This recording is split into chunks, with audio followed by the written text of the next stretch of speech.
Should we sally forth and continue to find out what You gotta go to the idea You might be asking yourself, what did I this just is watch? a natural environment. The answer? Organism.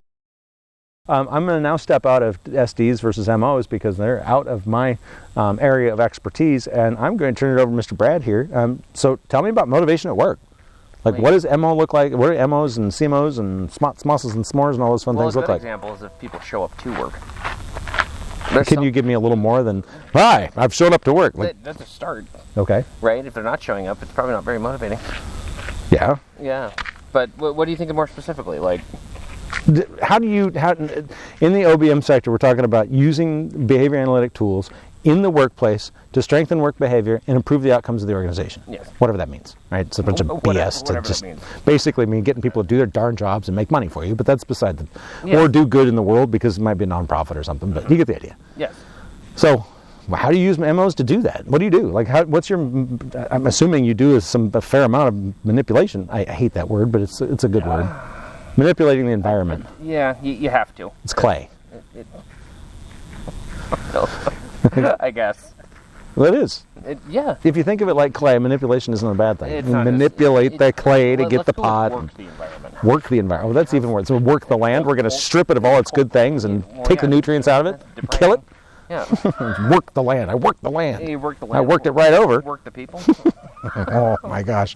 Please, let's not have that conversation in this Commonwealth. That's not the history of this particular location, and having that conversation is not one I want to go to right now. Yeah. I am not prepared to have that conversation. Yeah, I'm not either. Okay, good. So it is a little bit warm. It's warm. Which is weird. Yeah. So motivation. That's a great video. We're going to chop this up in like 4 pieces. Yeah.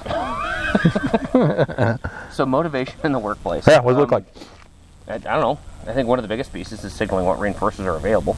See if there's interest, and then. So what is that though? Signaling that a reinforcer is available. Is that if you do X, Y, Z, you get this particular thing. So is that motivation? Is that no? It's setting up, right? So you have to start establishing those pieces. If you just have here, come to work, right? So when you manipulate MOs with a client, how would you? So give me an example of a manipulation with a client, not a person at work. I'm going to get you to generalize in the way I want you to generalize, not the way you want to generalize. Sitting there, but someone's impatient. Very much so. Yeah, 9 minutes into a fucking 4-minute video, you're damn right I'm impatient. It's about getting that EO, right? So establishing EO. Yeah. So it's either the item's new, the item's fresh, it hasn't been given in a while. Sure. Right? Okay. All of those pieces. That works with clients and techs. It's how often do they get a coffee card? How often do they get contact from a supervisor? How often do they get paid? How often do they get a bonus? How often do they get all these things? Once you provide the right stimulus, he can just go. He also needs to wait. No, I don't wait. I know you don't wait. That's a beautiful lineup, and he's coming through with a train of thought. Just all aboard. But you need all those pieces. Yep. So right? Slow down just a little bit. I'm going to pause you up for just a second because you did go over a whole bunch of awesome things. You're talking about, he literally went over AOs and EOs in like a half a sentence. Like, I mean, I know brevity is the soul of wit, but like, damn, dude, like, we were getting boom, AOs, you were just like, we were going for the E. You're taking punches at Oscar Wilde on that one, or whoever said that. It's all good. It wasn't Oscar Wilde. It wasn't, but it was Shakespeare. Formal, though, right? It was. See. You should believe the message, not the messenger. Exactly, yeah. Yeah, shoot this guy.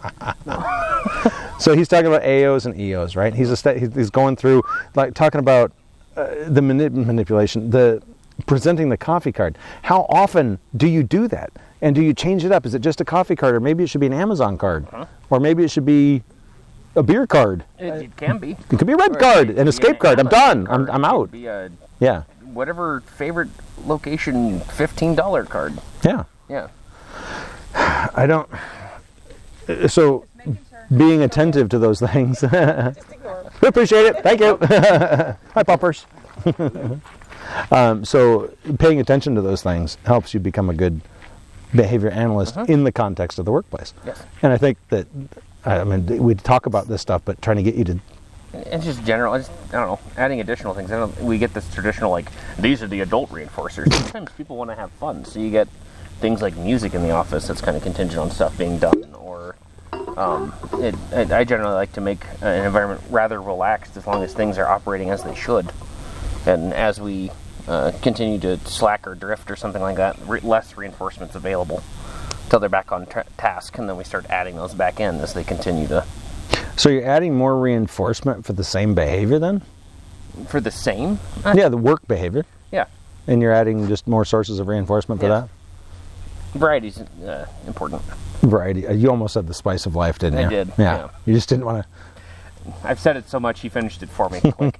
No. I got reinforced.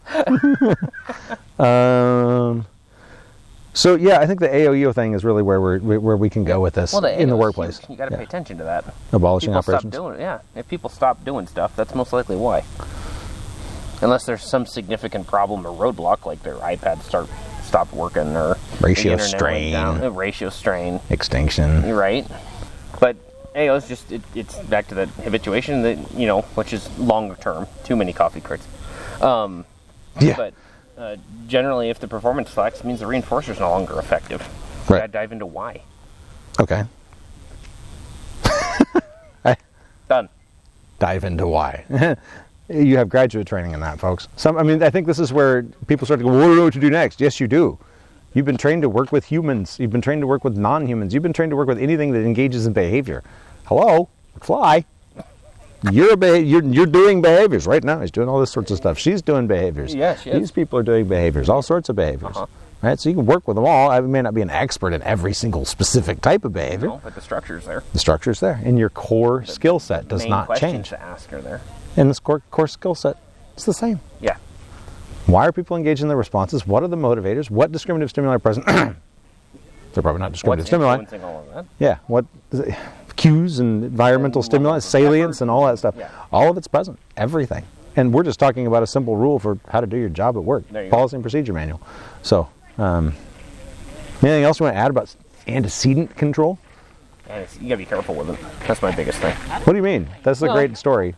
I do believe it's a perfect story to talk about. Most likely. Because all the people walking by is an example of antecedent control. That's exactly it. See, I've been well trained into Psychor now, so I understand the fact that when you're talking, I should probably be listening or doing something relevant to the task. Right. And not attending to all the random stuff.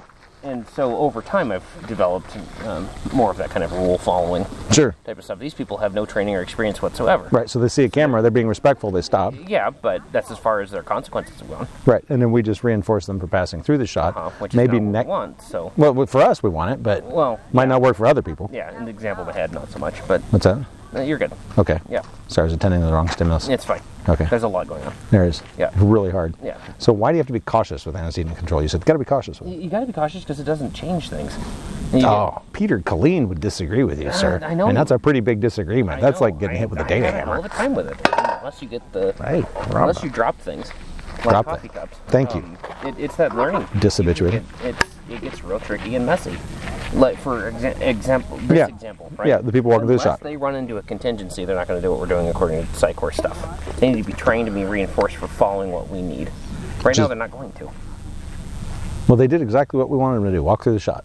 Like I just said, though, if we wanted them to be engaged in all of this, we would need contingencies and reinforce for participating in what we're doing. Or some wickedly crystal clear stimuli that indicate what to do. Like even then, like... Please talk with the guys sitting on the bench. Like a big sign over here that says, please talk with the guys. All the attention pieces, and that's where... what are they doing on the bench? That's where it gets real messy. Okay. Well, behavior analysis isn't clean. Well, behavior isn't clean. So that kind of goes, duh. Wow, that's a whole other conversation. Yeah. Behavior's not clean. We need lots of stimuli. So what's the biggest pitfall with it? The biggest pitfall? The biggest pitfall with antecedent control. What's the biggest thing you've run into? Rather than hypothetical, let's go with empirical. What's the biggest issue you've seen and run into with antecedent control? Well, that has to be just replacement behaviors. So you get kids that don't communicate effectively, or clients, or even employees that don't communicate. Yeah, thank you. OBM. Back to OBM. Employees, sir. Employees. These guys are like generalized. I'm not going to let you run into any contingencies. No, exactly, precisely. And then you just made your point. That's my issue with it. But it gives you too much. Huh? Gives you too much room. Yes, too much room. So you end up getting things where staff start, let's say instead of teaching either staff or their client, but teaching their employees what to do, they sit here and try to make controls around things, right? So instead of Ooh, there you go. Staff be like, well, I'm having this issue in the program, so I'm trying to get them all to go this different direction instead of addressing that skill or developing that skill directly. So I guess to the point where they never actually. It's this weird. The more antecedent pieces you put in place, the looser things get, to the point where now nothing's getting done. You're good. Yep. And you're getting all sorts of. I think that's interesting to really think about.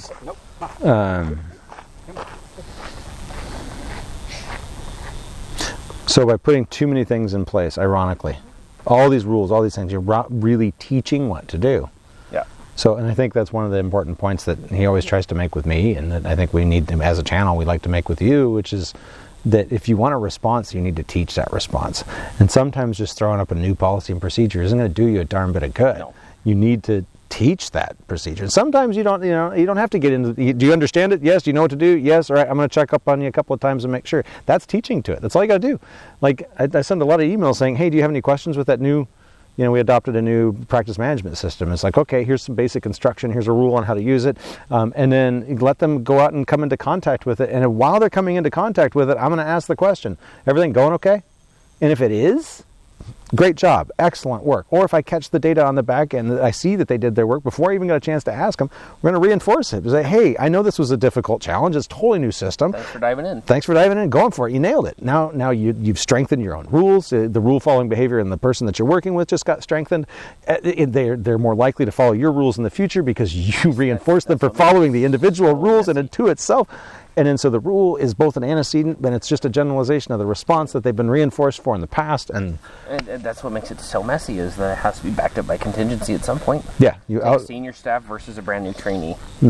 And both expect them to have the same level of rule following behavior. Good luck with that. That's interesting, because you might actually take the trainee would have a stronger, it's arguably that they could have a stronger rule following repertoire. They could. And that's problematic in and to itself. Yeah, because you got two things. You got to tell them what to do every step of the way. They won't think for themselves. Directions. Yeah. You have the senior staff know what to do, so they'll just follow whatever's currently going.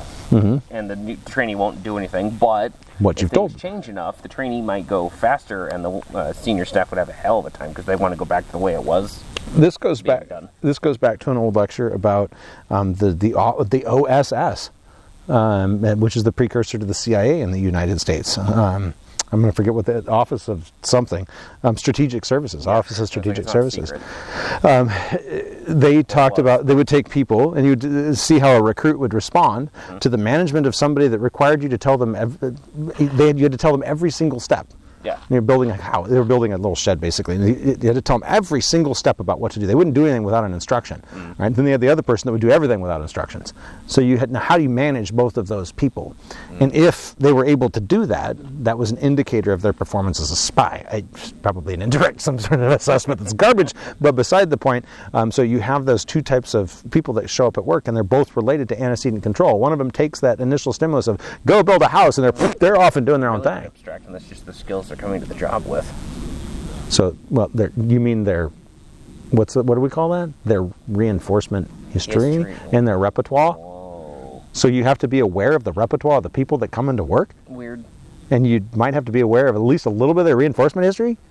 Even weirder. Huh. And then you might have to fill holes and shape things. Man, we must be talking about OBM or something.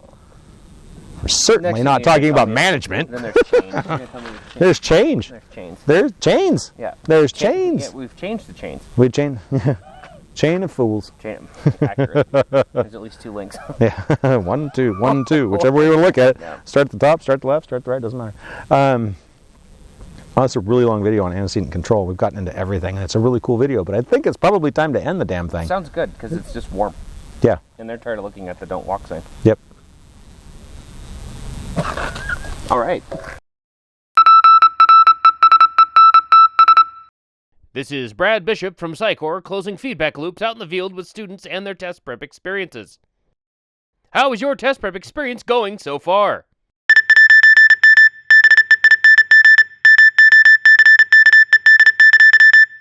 Oh, that sounds awful and so unfortunate. You should try a less aversive route. At Psychor, we won't mock you, we'll shape you.